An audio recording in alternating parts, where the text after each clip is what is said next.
زين. طبعا مقطعنا اليوم الترند الرمضاني كريم كراميل. وخلكم مع المقطع. الحين راح نبلش. راح احط كوبين ماي بارد، وهذا الكوب الثاني. والحين راح نحط حليب بودر. صار طبعا انا حطيت كوب واحد حليب بودر كذي. راح احط جيمر وقشطه.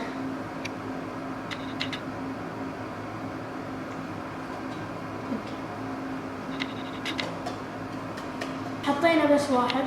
طبعا الحين راح نحط اثنين كريم كراميل.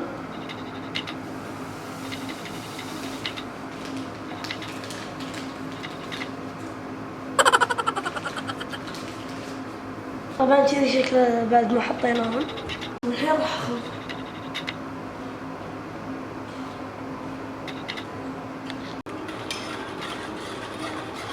صار كذي شكله بعد ما حطيناه. بعد ما حطيناه صار نفس البيض. طبعا راح ازيد كوبين ماي.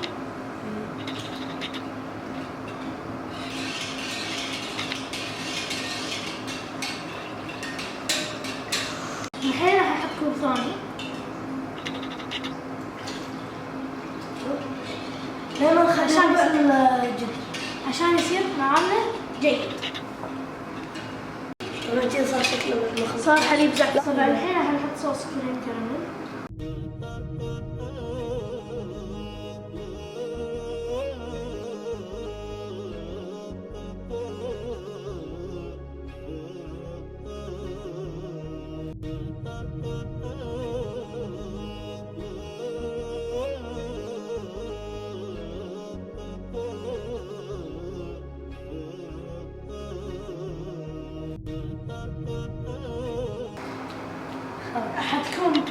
حتكون لذيذة. طبعا الحين حنحرك. خلك انك طب لا تاخذ. حطيناه على النار بحركة لما نخرج شيء. طبعا لازم يكون معاكم احد كبير ويشغل النار معنا احد كبير يساعدنا. بعد ما خلصنا حطينا على النار، الحين راح نحطه شوي شوي للحار. ايه بس دير بالك حطيه.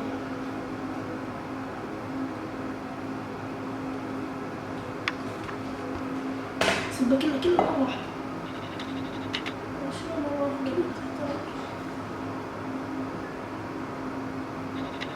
طبعا الحين خلطناه وسوينا كريم كراميل.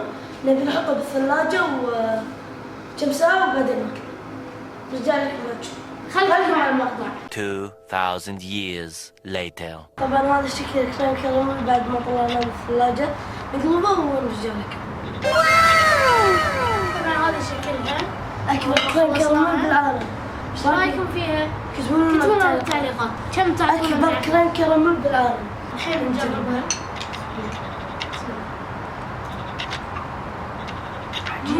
عجيبة. جربوها. جربوها.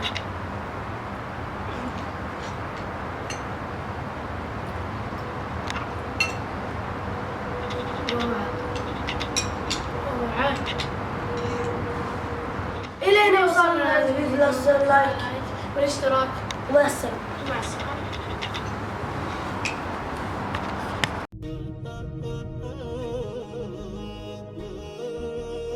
والحين مع فقرتنا الرمضانية. السؤال اليوم هو: كم مرة ذكر اسم شهر رمضان بالقرآن؟